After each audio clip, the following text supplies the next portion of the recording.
자, 오늘은 이제 기독교 세계관을 이제 첫 주이기 때문에 하겠습니다. 자, 우리 그리스도인들은 특별히 이제 우리 그리스도인들은 눈으로 보이는 세상이 전부가 아닌 것을 우리가 너무나 잘 알고 있습니다. 눈에 보이는 세계를 보통 물리적 세계라고 해요. 그래서 그냥 뭐 이렇게 뭐 건물, 의자, 뭐 나무, 태양, 뭐 달 이렇게 겉으로 보이는 그 현상, 또 어떤 사건이나 어떤 발생되는 일어난 일, 뭐 예를 들면 뭐 어느 건물에 불이 일어나는 거, 딱 물리적인 세계에서 일어나는 거, 뭐 예를 들면 또 누가 도둑질을 한다, 강도질을 한다, 이것도 하나의 사회적 현상이지만 이것도 눈에 보이는 물리적 세계에서 일어나는 거예요. 근데 대부분의 그러니까 거듭나지 못한 자연적 상태의 사람은 이 물리적으로 보이는 세계만을 보고 그들은 살아가요. 그러니까 우리가 보통 이 세상이 가르치는 지식이라든가 세상에서 말하는 그 모든 거의 대부분의 철학이라든가 어떤 이론이라든가 주의를 보면은 대체로 어디에 기초를 둔 세계를 얘기하는 거냐면 보이는 세계, 물리적 세계란 말이에요. 하지만은 우리 그리스도인들은 그 보이는 물리적 세계만이 전부가 아닌 것을 우리가 잘 알고 있어요. 그럼 이제 보이지 않는 세계가 있어요. 근데 이 보이지 않는 세계가 여러 가지가 있습니다. 이제 여기에서 우리가 좀 더 깊이 살펴볼 필요가 있어요. 뭐냐면 우리는 보이지 않는 세계 하면은 보통 영적 세계를 얘기해요. 그런데 영적 세계만 보이지 않는 게 아니에요. 물론 영적 세계는 어쨌든 보이지 않는 세계에서 가장 최상층에 있어요. 최상층에. 그러나 그보다 좀 더 아래에 있는 세계가 뭐냐면 정신적 세계예요. 이 정신적 세계도 분명히 있는 거예요. 이 정신적 세계가 없다고 생각하는 사람은 그 사람은 정신이 나간 사람이에요. 정신적 세계가 분명히 있어요. 그러니까 영적 세계 그 아래 바로 밑에 층에 정신적 세계가 있어요. 그 다음에 그 정신적 세계 바로 밑에 뭐가 있습니까? 지적인 세계가 있어요. 그 다음에 그 지적인 세계 아래 또 하나가 있어요. 뭐냐면 문화적 세계가 있어요. 그러니까 이 보이지 않는 세계는 이 4층짜리 빌라예요. 보이는 세계는 단층이에요. 보이는 세계는 단독주택이에요. 단독주택. 가장 제가 쉽게 이해해요. 그러나 보이지 않는 세계는 보통 네 종류의 세계가 마치 빌라처럼 이렇게 층계를 이루고 있어요. 그래서 제일 밑에가 문화적 세계, 그 2층이 지적 세계, 3층이 정신적 세계, 4층이 영적 세계예요. 그래서 설령 예수님 믿지 않고 거듭나고 중생하지 못해도 이 보이지 않는 세계를 그래도 어느 정도까지 인식합니까? 문화적 세계, 지적 세계, 정신적 세계까지는 인정을 해요. 그러니까 적어도 이 정도는 영향을 받습니다. 그러니까 특히 이제 세상에 철학을 연구하는 사람들은 이 정신적 세계에 도달한 사람들이에요. 보통 철학을 연구하는 사람. 이 철학을 연구하는 사람은 굉장히 뭐라 합니까? 아주 자기 자신이 가장 높은 층에 있다고 굉장히 우월한 의식을 갖잖아요. 철학자들은 보통. 이 철학자들의 그 철학에 관한 얘기를 들어보면 상당히 진짜 높아요. 웬만한 사람은 이 정신적 세계에는 이르지 못합니다. 그 다음에 이제 그보다 좀 아래이지만 지적 세계도 역시 마찬가지입니다. 세상에서 지식이 많은 사람들은 굉장히 우쭐합니다. 난 배운 게 많아. 난 좋은 학교 나왔어. 나는 굉장히 좀 뛰어난 교육을 받았어요. 이 지적 세계에 어느 정도의 참 단계에 오른 사람도 상당히 어떤 자기 자신을 굉장히 우월하게 나타내요. 그다음에 이제 제일 아래쪽에 있는 문화적 세계. 이 문화적 세계는 거의 모든 사람들이 다 있어요. 여기는 우리 그리스도인들 예외가 없어요. 우리 그리스도인들도 우리가 사는 이 보이는 세계, 물리적 세계 안에 이 문화라고 하는 게 마치 뭡니까? 이 공기처럼, 공기는 눈에 보이지 않지만 공기가 있잖아요. 이 문화적 세계라고 하는 것도 보이지 않는 비록 하나의 현상이지만 이 물리적 세계에는 이 문화적 현상이라는 게 어디나 다 있게 됐어요. 어디나 다 있는 거예요. 그러니까 우리가 이 기독교 세계관을 공부하면서 우리는 이러한 영역을 우리가 샅샅이 알아야 돼요. 이러한 세계를 샅샅이 알아야 우리 그리스도인들이 이 세상의 어둠이 얘기하는 거는 거짓말과 속이는 말과 미혹하는 말에 우리는 넘어가지 않는 겁니다. 그 다음에 이 보이지 않는 세계 최상층의 영적 세계는 여기서 좀 더 우리가 세밀하게 간다면 분명히 영적 세계에는 하나님께 속한 영역이 있고 악에 속한 영역이 있어요. 그렇다고 해서 악에 속한 영역이 단독적으로 하는 건 아니에요. 거기에도 하나님의 주권이 미치기 때문에 절대로 이 악에 속한 영역, 영적 세계가 지 멋대로 할 수는 없어요. 우리 성도들은 이 영적 세계에서도 악한 영역의 세계와 하나님의 의의 영역의 세계가 있다는 걸 또 알아야 되는 것이에요. 그러니까 여러분, 기독교 세계관이라고 하는 것은 뭐냐면은 우리가 이제 보세요. 우리가 이제 제일 첫 번째로 이 물리적 세계라고 하는 것은 이 물리적 세계에서 나타나는 모든 현상의 배후에는 뭐가 있냐면 이 보이지 않는 세계, 아까 얘기했죠. 영적인 세계, 정신적 세계, 지적 세계, 문화적 세계. 이것들이 서로 충동하고 서로 대립하고 서로 협력하고 이러한 마치 씨줄과 날실처럼 이렇게 서로 겹치고 있단 말이에요. 이것을 통해서 나타나는 세계가 이 보이는 세계, 물리적 세계예요. 그러니까 그리스도인들은 어떤 나타나는 보이는 세계의 그 하나의 현상만 가지고 거기에만 몰두하지 말고 중요한 것은 저와 같은 것들이 왜 저런 현상이 왜 나타났는가, 그 배후에 보이지 않는 세계를 샅샅이 어때요? 그것을 치밀하게 분석하고 이해할 줄 알아야 된단 말이에요. 그러니까 우리가 보이는 오늘날 세계를 보십시오. 예를 들면 이제 종교 간의 충돌. 이 종교 간의 충돌이라는 것도 굉장히 어때요? 종교 간의 충돌을 근본적으로 따지자면은 사실 영적 세계에 관련된 거죠. 하나님의 거룩한 역사가 있고 사단은 사단의 역사가 있단 말이에요. 이와 같은 것들이 충돌이 되는 거예요. 이런 것들이 막 충돌이 되는 것입니다. 이런 것들이 충돌이 돼서 어떠한 현상이, 종교적인 현상이 나타나는 거예요. 그러니까 이단도, 사이비 이단도 단순히 도덕적, 윤리적 관점으로 바라보면 안 됩니다. 그거는 굉장히 그 초점을 잘못 맞춘 거예요. 이단의 현상은 뭐예요? 분명히 어떤 사회적 현상도 있을 것이고 정신적, 어떤 문화적, 지적 현상도 있긴 있단 말이에요.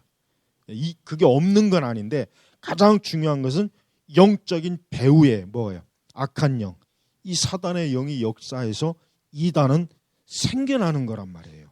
그러니까 우리 그리스도인들은 이단이나 이런 이방 종교 이런 것들을 볼 때 우리는 저들이 하고 있는 모든 현상과 나타나는 일들에 대해서 어떤 영적인, 즉 하나님의 역사, 사단의 역사 이런 것들을 잘 분석하고 잘 이해할 때 그런 것들을 올바로 대처할 수 있는 거예요. 근데 이러한 영적인 것들을 이해하지 못하고 그냥 하나의 이단이나 이런 이방 종교를 사회적, 그러니까 문화적 아니면 어떤 정신적, 어떤 지적인 관점으로만 이해하게 되면은 사실은 굉장히 중요한 것들을 놓치기 때문에 아주 그 대처를 잘못하는 거죠. 예를 들면 시사 프로그램에서 어떤 종교적인 이상한 현상을 막 시사 프로그램에서 고발을 하고 막 분석을 한단 말이에요. 그런데 그런 분석이 대부분이 보면은 가장 중요한 거, 영적인 거. 여기 이 관점은 거의 빠져 있어요. 예를 들면 이러한 배후에는 악한 귀신이 역사하는 거다. 악한 영이 역사. 이런 식으로 분석하는 학자들의 그 인터뷰 기사는 나온 예가 없습니다. 전부 다 사회적, 아니면 문화적, 지적, 정신적 이런 관점으로만 분석을 해요. 그러다 보니까 그런 분석이 다 틀리는 건 아니에요. 어느 정도 맞는 것도 있는데 가장 중요한 영적인 그 관점으로 바라보지 못하니까 근본적으로 이 세상에서 시사 프로그램에서 다루는 그런 방식 가지고는 이건 해결이 안 되는 거예요. 네. 또 뭐 이건 개인에게도 마찬가지입니다. 어떤 개인이 어떤 무엇을 했다, 또 어떤 것을 뭐 사건을 일으켰다, 어떤 것들을 뭐 했다라고 했을 때 우리는 그 사람이 왜 그랬는지에 대해서 그 배우를 잘 분석하고 이해해야지. 그래서 단순히 겉으로 드러나는 것만 가지고 이렇다 저렇다 하면은 그거는 굉장히 뭐예요, 마치 양파 껍질 겉에만 그냥 살짝 벗긴 것이지 그 실제 양파 껍질을 벗겨서 그 안에 제일 속 안에 있는 알맹이 그것까지는 모르는 것이란 말이에요. 그러니까 우리 그리스도인들은 이 세상을 바라볼 때, 보이는 세계를 바라볼 때 우리는 보이는 세계에서 일어나는 그 배후에 무엇이 있겠는가. 여러분, 우리가 이 지적인 세계에서도 마찬가지입니다. 예를 들면 우리가 학교에서 보통 우리가 일반 학교에서 배우는 자연주의적 관점에서 가르치는 생물학이나 물리학이나 과학이나 그런 역사, 그런 관점으로 우리가 배우게 되면 이 세상은 어떻게 해요? 하나님의 창조, 그건 웃기는 얘기예요. 아이고, 그런 그 말도 안 되는 그 종교 이야기 하지 말고 실제적으로 얘기해라. 그들은 그렇게 대받아친단 말이에요. 또 우리는 문화적 세계도 마찬가지예요. 여러분, 이 문화적 세계도 굉장히 이게 골치 아픈 거예요. 자, 만약에 여러분 생각해 보세요. 지금 많은 사람들이 우리가 이제 동성애가 하나 예를 들죠. 동성애. 이 동성애라고 하는 게 우리 한국 사회에서 사실 뭐 10년 홍석천이가 이렇게 커밍아웃 할 때 굉장히 그때 막 그냥 정말 홍석천이가 굉장히 그것 때문에 거의 뭐 활동을 못해 그런 상황이었어요. 근데 지금은 뭐 종편에서도 나오고 뭐 사방 천재에서 다 나와요. 여러분, 이게 보세요. 그러면 그 사이에 우리 한국 사회가 어떻게 변했냐 이거예요. 왜 처음에 그가 커밍아웃 할 때는 막 우리 믿는 사람뿐만 아니라 안 믿는 사람들도 아우 저 뭐 더러운 놈 뭐 어쩌고 저쩌고 막 비난을 했단 말이에요. 방송에서도 못 나왔어요. 활동을 못 했어요. 근데 지금은 어때요? 지금은 꺼리낌 없이 활동해. 그리고 그걸 인정해요. 그럼 그 사이에 뭐가 변한 거냐면은 문화가 변한 거예요. 문화가. 그러니까 뭐 사람들이 동성애를 이해하는 게 아니에요. 뭐 동성애에 대해서 뭐 알고 인정하는 것도 아니고 몰라서 인정 안 하는 것도 아니. 그게 아니라 이 사회가 동성애를 받아들일 수 있는 문화가 형성이 된 거예요. 문화가 형성이 된 거란 말이에요.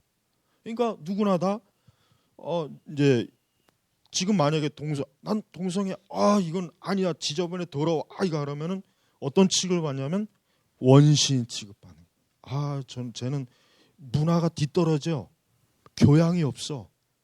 쟤는 좀 그 촌스러워. 이렇게 배척을 받아요. 그러니까 이 문화적 세계라는 것도 참 애매한 게 우리 그리스도인들이 우리가 하나님 말씀대로 우리가 살아간단 말이에요. 자, 우리가 하나님 말씀대로 순종하고 하나님의 뜻대로 순종하는 그런 삶을 우리가 추구하면은 어떤 현상이 벌어지냐면 나도 모르는 사이에 이 세상의 문화와 대립의 관계가 되는 거예요. 이게 대립이 되는 거예요. 나는 전혀 그럴 마음도 없고 전혀 그럴 의식한 것도 아닌데 시간이 지나 보니까 어느새 지금 현재 문화와 나 사이에 이게 대립이 돼 버렸어요. 그러니까 그거를 인식하는 그 순간 벌써 이건 뭔가 이거 세상이 변했구나. 이거 뭔가 이게 잘못됐구나. 그게 벌써 대본에 들어오는 거예요. 그러니까 여러분 예를 들면 좌파들이 뭐 이 동성애 그 혐오 방지법 이런 것들을 왜 그걸 자꾸 하는 줄 아세요? 그런 게 제정이 한번 돼버리면 어떤 현상이 벌어지냐면은 그런 동성애에 대해서 비난하거나 그런 것들을 반대하는 문화 자체가 어때요? 그게 완화가 돼버리는 거예요. 완화가 돼버리는 거예요. 완화가 되면 어떻게 되겠어요? 그러면은 이제 그러한 일들에 대해서 비판을 못해요. 그러한 것들에 대해서 이제는 반대요라고 할 수가 없는 문화적 그 세계가 형성이 되는 거예요. 그러니까 이 문화적 사실은 이제 가장 밑바탕이 문화적 세계라고 제가 얘기했죠. 그러니까 사실 뭐 많이 배우던 배우지 못했던 뭐 학교를 다녔던 안 다녔던 뭐 남녀노소 누구나 할 것 없이 자기가 살고 있는 문화에 거의 대부분의 사람들이 자기도 알지 못하는 사이에 영향을 받아요. 그래서 벌어지는 경우가 뭐가 있냐면은 문화적 상대주의라는 게 있어요. 이게 문화적 상대주의. 자, 어떤 사람이 동성애를 굉장히 나는 동성애를 찬성한다. 난 동성애에 대해서 전극적으로 막 옹호하는 사람이 있어요. 근데 그 사람이 어느 한 지역에 갔어요. 근데 거기 가 보니까 그 사회나 그곳은 동성애하면 돌에 맞아 죽는 세계예요. 그 사람은 거기 가서 입도 뿜고 못해요. 조용히 입 다물고 있어야 돼. 왜? 안 그러면 자기가 죽거든. 여러분, 이 문화적 상대주의라는 게 우리 교회, 오늘날 우리 교회를 굉장히 어때요? 포위하고 있습니다. 포위하고 있어요. 그러니까 아까도 제가 얘기했지만은 오늘날 문화적 상대주의 관점으로 보면은 지금 이 세상의 가장 밑바닥의 문화적 세계는 우리 교회 입장에서는 굉장히 어려운 세계. 왜? 반기독교적이고 기독교의 적대적인 문화가 형성이 돼버렸어요. 우리 사회가. 이러다 보니까 우리 교회나 그리스도인들은 위축이 되죠. 자꾸 위축이 되는 거예요. 자꾸 위축이 되고 자꾸 뭔가 눈치가 보여지고 뭔가 모르게 공연히 우리가 이렇게 예배를 드리고 누가 뭐 우리 예배 드리는 거 방해하거나 뭐 그런 건 아닌데 그런 법도 없는데 공연히 뭔가 모르게 내가 기독교 신앙생활하는 게 숨기고 싶고 알리고 싶지 않고 그냥 나만 조용히 알고 싶은 그런 기류들이 자꾸 형성이 되는 거예요. 그러니까 여러분 좌파들이 교회를 자꾸 왜 대중 그 시사 프로그램을 통해서 왜 자꾸 비판하는 줄 아세요? 교회를 계속해서 그런 문화적 환경을 계속 이 사회에 조성시켜서 교회가 어때요?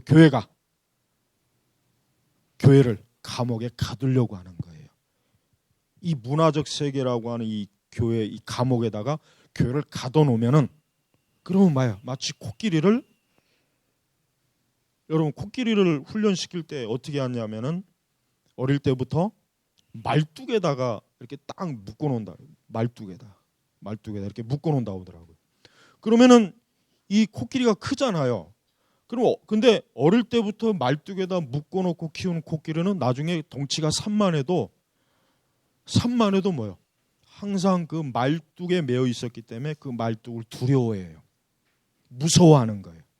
자기가 어릴 때부터 그 말뚝이라고 하는 그 경계를 벗어나지 못해봤거든. 함부로 막 걸어 다녀보질 못했거든. 야생 활동을 못했단 말이야. 그러니까 커서도 어때요? 조련사들의 말을 잘 듣게 돼 있어요. 잘 들어요. 잘 들어. 아무리 덩치가 커도 조련사가 회초리 갖고 이러면은 발도 들고 손도 들고 막 그래요. 그러면서 조련을 시키는 거예요. 왜 그렇습니까? 어릴 때부터 말뚝에다 묶어놨기 때문에. 근데 만약에 야생 코끼리 이만한 거를 조련사가 이랬다가 어때요? 한순간에 발로 밟혀 죽죠. 어디서 이 쥐꼬리만한 게.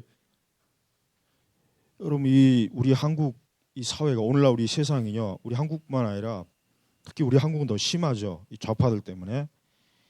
교회라고 하는 이 하나님의 교회를 문화라고 하는 말뚝에다 확 묶어가지고 교회가 함부로 그러니까 그들식으로 함부로 날뛰지 못하게 하려고 하는 거예요. 그러니까 교회가 마음 놓고 전도하거나 선교하거나 자유롭게 하나님 말씀을 증거하고 예를 들면 동성애에 대해서도 우리는 마음껏 하나님의 이 말씀을 통해서 동성애는 죄악이다. 이건 하나님께 악한 죄악이다라는 그 설교가 어떻게 해요? 꼭 반대하지 않는다 해도 반대하는 법이 없다고 해도 자꾸 위축을 시켜버리면 어때요? 그런 설교를 잘 못하게 되는 것이에요. 그러니까 우리 그리스도인들이 모든 영역에서 이 문화적 제한을 많이 받게 해가지고 교회가 우리 예수 그리스도께서 증거하신 진리의 말씀대로 순종하고 하나님의 일을 하는 것을 세상이 어때요? 그것을 사전에 회방하고 못하게 미리 딱 묶어버리는. 그러니까 이러한 이 문화적 세계도 상당히 우리 그리스도인들이 알아야 되는 것입니다. 알아야 되는 것이죠. 네. 지적인 세계도 잠깐 아까 얘기하다 말았지만 진화론적인 그런 교육 체계로 우리 전 세계, 우리 한국은 유치원 때부터 대학원까지 모든 교육 체계가 진화론적인 바탕으로 다 돼 있습니다. 모든 인문학도 마찬가지. 그렇기 때문에 우리 그리스도인들은 맞질 않아요. 분명히 뭔가 맞지 않는 게 있어야 돼. 그것조차도 의식 못하면 그건 문제가 큰 거예요. 그러니까 이런 지적인 세계에서도 비록 보이지는 않지만은 우리 그리스도인들, 우리 교회를 어떻게 돼요? 회방하고 있어요. 벌써 가로막고 있는 거예요. 예. 그다음에 우리가 지적인 세계에서도 그렇습니다. 우리가 성경과 교리적, 신학적, 올바른 신학적 지식을 가지고 우리가 살아가는 것과 그렇지 않은 지식을 가진 것과 우리는 항상 대립이 되게 돼 있습니다. 어딜 가나 대립이 된 거예요. 그다음에 이제 정신적 세계도 마찬가지입니다. 정신적 세계라고 하는 것도 정말 보이지는 않지만 이 정신적 세계도 굉장히 차원이 크고 넓고 깊은 거예요. 그러니까 하나님을 믿지 않는 그런 불신앙의 정신을 가지고 있는 사람들이 내가 속한 회사에 있거나 그런 사람들이 학교의 교사거나 대학교 교수거나 그런 사람들이 내 가족 중에 누군가 있거나 그런 정신적 세계관을 사고를 가지고 있는 사람들이 있을 때 어때요? 우리 그리스도인들은 그 사람들과 알게 모르게 어때요? 이게 대립이 되고 투쟁이 되고 싸워야 되는 현상이 나타나요. 네. 그러니까 여러분 사실 온 세상과 그리스도인들은 이렇게 대립을 합니다. 그러면은 우리가 이제 중요한 게 있어요.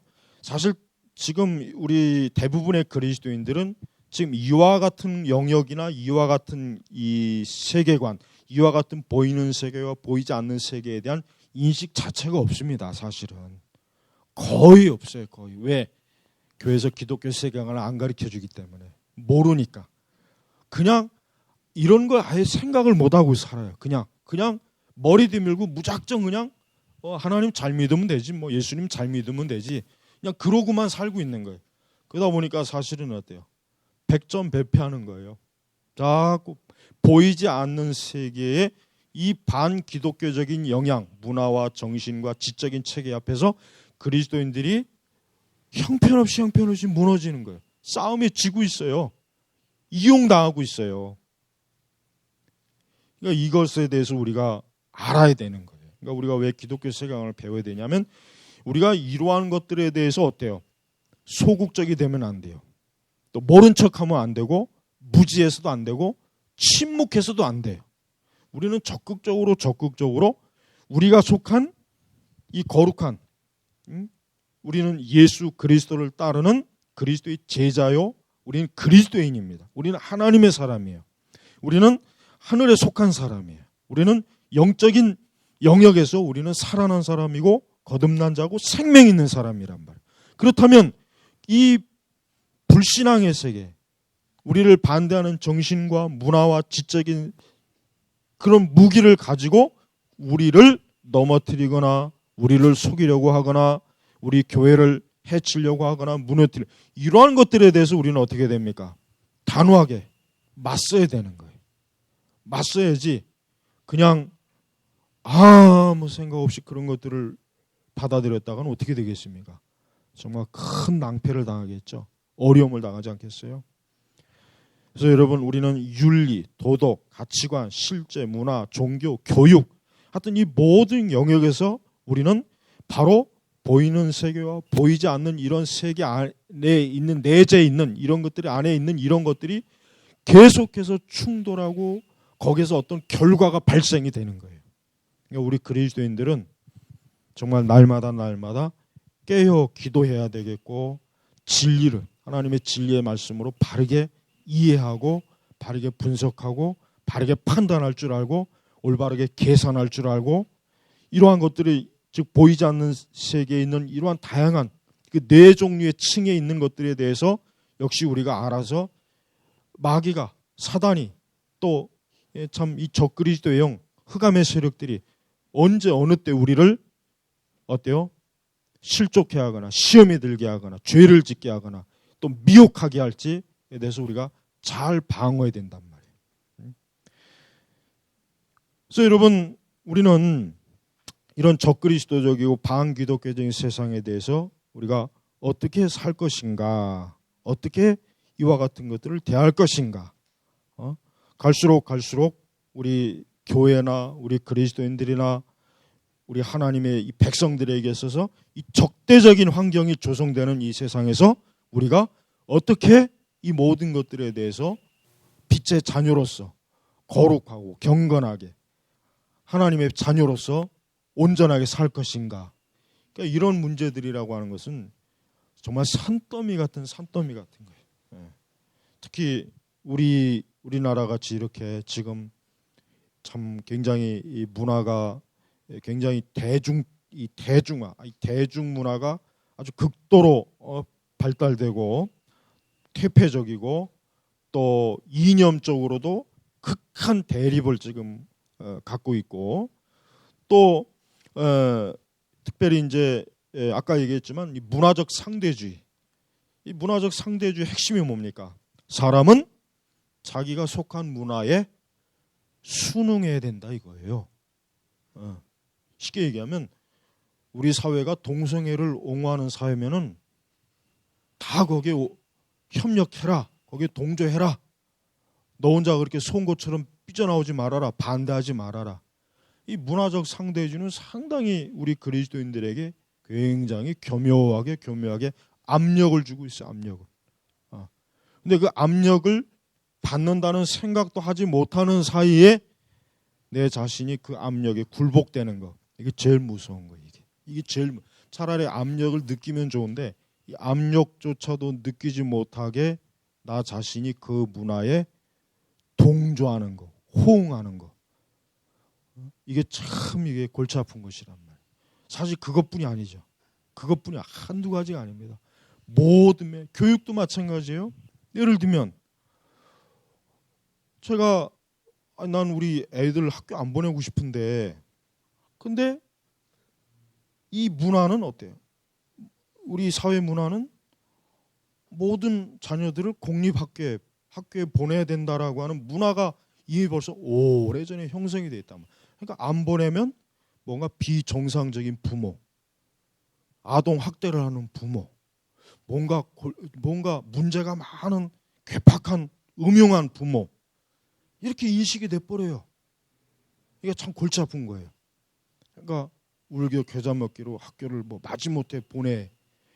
이 그리스도인들 중에 이런 인식을 갖고 있는 사람도 거의 없어요. 사실 그냥 당연히 그래야 된다. 빨리 열심히 공부하고 과외시키고 학원 보내고 좋은 학교 가고 좋은 데 가야 된다. 그래서 하나님께 영광 돌려라. 이런 생각만 갖고 있지 실제로 학교에서 가르치는 공부나 학교 선생님들의 영향 속에 기독교적인 영향을 얼마나 받고 있겠어요? 거의 못 받아요. 거의 못 받는다. 네. 그러니까 학교 생활을 열심히 하면은 사실 어떻게 보면 신앙은 더 멀어집니다. 물론 이런 가르침이 상당히 굉장히 어떻게 자칫하면 세속 교육학자들은 아주 위험한 생각이라고는 하겠죠. 그러나 엄밀히 우리 기독교적인 관점에서는 우리가 아이들을 키우고 우리 자신도 철저하게 예수 그리스도를 따라야지 정부나 학교가 뭐 하란다고 해서 우리가 거기에 굴복하면 안 된다는 거예요. 우리는 그리스도에게 굴복해. 우리는 예수님에게 굴복해야 돼요. 그게 여러분 우리가 예수님을 주와 구주로 믿는 거 아니겠어요? 그냥 우리의 영혼만 건지시옵소서 나머지는 그냥 우리 마음대로 하게 내버려 두소서. 이건 복음이 아니죠. 이건 분명히 복음이 아니란 말이에요. 그런데 왜 실제로는 복음이 아닌 것을 우리가 따라하고 있냐 이거예요. 이게 참 문제가 큽니다. 사실 참 교회가 이런 부분에 있어서 완전히 무방비 상태.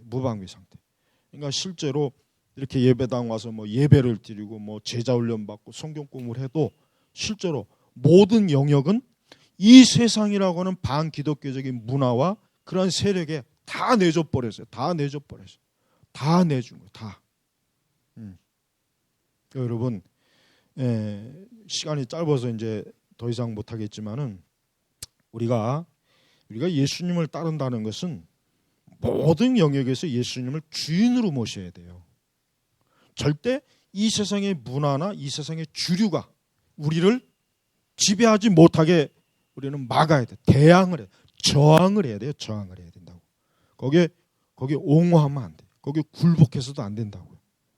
세상은요 항상 교회를 길들이려 그래요. 야, 너희가 우리 말 잘 들어야 돼. 우리 말 잘 들어야 돼. 세상은 법률로, 교육으로, 제도로, 정치로, 이 세상은 어때? 교회와 우리 기독교인들을 훈련시키는 게 훈련시켜. 그래서 너희가 예수님 말 잘 듣지 말고 내 말을, 세상의 말을 잘 들어라. 그래야 너희가 성공한다. 너희가 좋은 대학도 가고 좋은 곳에 시집장가도 가고 결혼도 잘하고 대기업 들어가고 성공할 수 있는 거야. 내 말을 잘 들어. 여러분, 이 세상의 교육은 그겁니다. 세상에 고차원적인 그런 개소리야 다. 철학자들이 말하는 거 그거 다 개뿔 같은 개소리예요. 그저 점잖고 고상한 용어로 치장했을 뿐이지 실제로 말하는 건 뭐예요? 너희가 예수님 따르지 말고 나를, 세상을 따르라 이거야. 마귀야. 결국 그 얘기하려고 하는 거예요. 그 얘기하려고 하는 거. 그러니까 우리 그리스도인들은 이런 면에서 좀 더 세상이 뭐라고 하든 극단적이라고 해도 우리는 솔직히 말해서 우리는 좀 극단적일 필요가 없어요. 왜냐하면 우리가 너무 교회가 세상 쪽으로 얼마나 깊이 빠져 있습니까? 우리 그리스도인들도, 그리스도인이라고 하는 사람들도. 왜 그거는 극단적이라고 얘기 왜 안 하는지 나 그게 이해가 안 가. 왜 그거는 극단적이라고 얘기 안 하고 우리가 하나님 더 잘 믿고 우리가 더 말씀대로 살겠다면 왜 그거는 극단적이라고 얘기하는지 난 그게 이해가 안 가요. 왜 우리 자녀들에게 말씀을 더 잘 가르치고 교리를 더 잘 가르친 그걸 하면은 극단적이라고 하고 학원 열심히 보내는 거는 아주 잘한다 그러고. 여러분, 이건 뭔가 모순 아닙니까? 여러분, 이런 문제들이 제가 한두 가지가 아닙니다. 모든 영역에 너무 깊이 뿌리 박혀 있어 갖고요. 어디에서 뭐가 뿌리 박혔는지도 잘 모르는 경우가 너무 많아요. 여러분, 우리가 이 보이는 세계에서 아까 보이지 않는 세계 네 영역, 영적, 정신적, 지적, 문화적 이 네 영역을 우리가 잘 분석하기 위해서, 잘 이해하고 잘 알아가기 위해서는 우리가 이런 기독교 세계관을 열심히 잘 공부해 놔야 돼. 그래야 우리가 속지 않는 거예요.